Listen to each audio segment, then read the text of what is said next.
você teria tomado alguma decisão diferente em relação às equipes que você passou na Fórmula 1, indo primeiro para Jordan, depois para Stewart, daí Ferrari? Isso talvez sim, porque o meu lema sempre foi a lealdade. Eu deixei de ir para uma Benetton em 95, porque o Ed Jordan que me deu a primeira chance, eu falei, eu vou permanecer. E depois foi o próprio Ed Jordan que me mandou embora e nem pensou em situações. A situação financeira para ele era aquela. E aí. Mas na época você tinha alguém trabalhando com você ou a decisão era sua?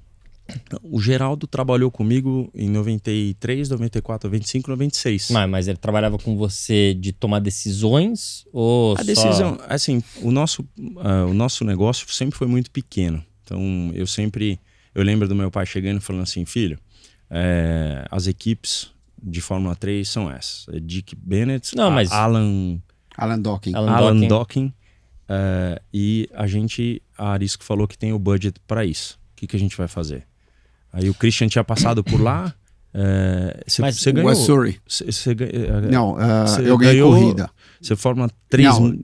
Fórmula 3 eu cheguei em quarto, daí eu fui campeão de Fórmula 3000. Isso, então. Mas nessa época a gente vai um pouco pelos mais velhos, né? Tipo, o que os outros brasileiros, que a gente. Sim. Mas na Fórmula 1, as decisões, entre aspas, políticas, decisões da sua carreira, né? De onde ir.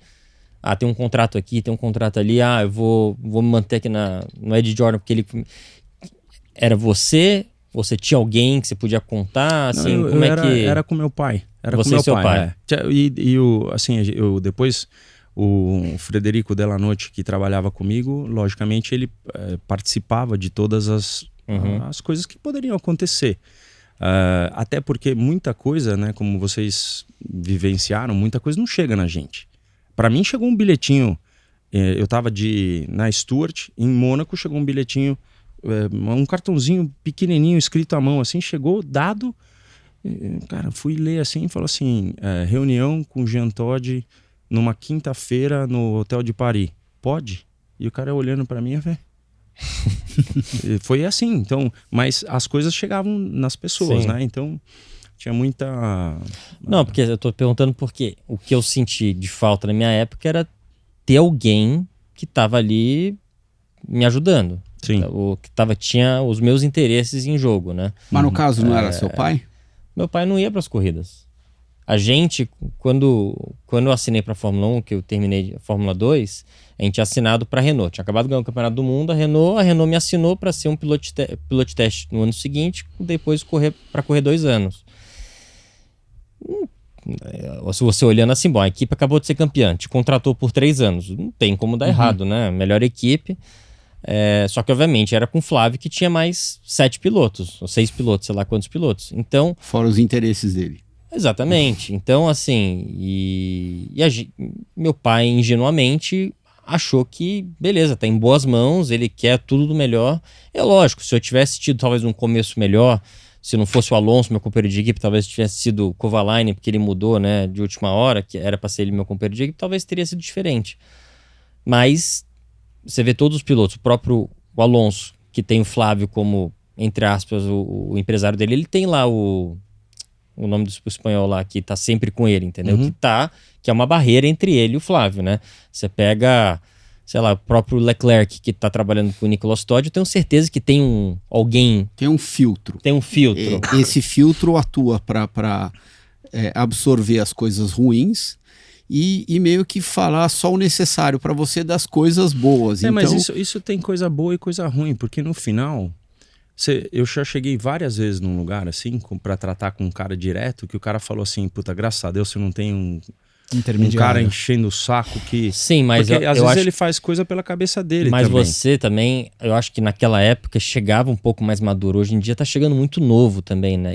E é tanto acordo comercial acontecendo, é tanto dinheiro, tanta coisa que eu acho que não é talvez igual 20 anos atrás que era mais simples, eu vou te dar um né? exemplo. Eu quando 2005 na Ferrari, a corrida que eu decidi sair da Ferrari foi aquela que a Michelin parou em Indianápolis.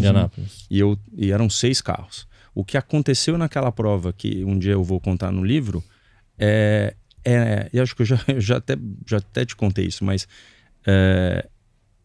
eu decidi sair. E muita gente falou, cara, não vai sair. 2005 foi fraco para Ferrari, 2006 vai ter carro bom, engole um pouco mais a seco, mas o meu caráter, eu não queria mais. Eu assim, tava preparado para ganhar um carro pior, mas que eu não tivesse situações que eu não podia mais crer. Né? Outro dia me ligou o Gabriele Delicoli, não sei se chegou a trabalhar com ele. O Gabriele foi um cara que veio de equipes menores e era meu engenheiro na Ferrari. Mas eu olhava para a cara dele depois de corrida e assim, já teve várias situações. Ele me ligou outro dia para falar parabéns pelo bicampeonato, mas eu falei para ele, você está me devendo um jantar onde você vai me contar finalmente coisas que eu não soube. E teve gente falando que depois, pô, você lembra aquela vez que você estava na última corrida do campeonato, você estava correndo com o carro já do ano seguinte? Eu falei, o quê? Eu não soube de coisas que você ia meio cobaia, ia fazendo teste tomando um cacete, mas era um teste de um regulamento novo e tal. Então teve muita coisa que aconteceu. Tem decisões que eu acredito como você, que vamos supor que eu estivesse lá contigo, com toda a minha experiência naquele teu momento, né, de decisões e tal. Eu acho que a decisão tem que ser sempre sua, mas eu poderia ter uma influência positiva até para você falar, ó, então eu quero isso. Você vai falar por mim? Que as suas decisões acabam sendo influenciadas pelas coisas que estão acontecendo em volta, né? Se você tem uma manchete vindo só de um lado, você fica um pouco, né? Ainda mais está numa situação delicada, começo, isso, aquilo. Se você tivesse alguém lá te orientando, talvez realmente olhando para os seus interesses, né? Talvez te ajudariam a tomar a decisão. Eu não vou dizer que é certo ou errado, mas... Sim. Eu realmente não mudaria nada. O que eu aprendi durante todo esse tempo é parar de ler as coisas na imprensa. Eu parei de me automutilar, assim, porque tem muita coisa que te lidera a pensar. Assim, tem tanta coisa que tá errada, só que ficam falando tanto que você começa a acreditar. Né? Quando eu, por exemplo, estava sem emprego para andar para Brown, a Honda tinha fechado. O que você lia... Final de 2008. Né?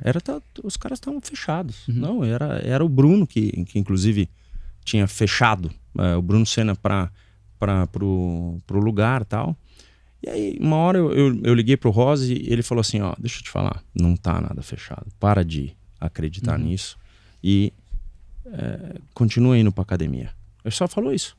E aí eu botei dentro de mim que aquilo ia acontecer. E fiz o processo todo de ir pra academia. A própria Silvana, ela falou, esse cara tá louco. Não vai fazer... Uma pergunta um pouco diferente aqui. Não vai fazer aqui. nada, mas aconteceu por causa disso.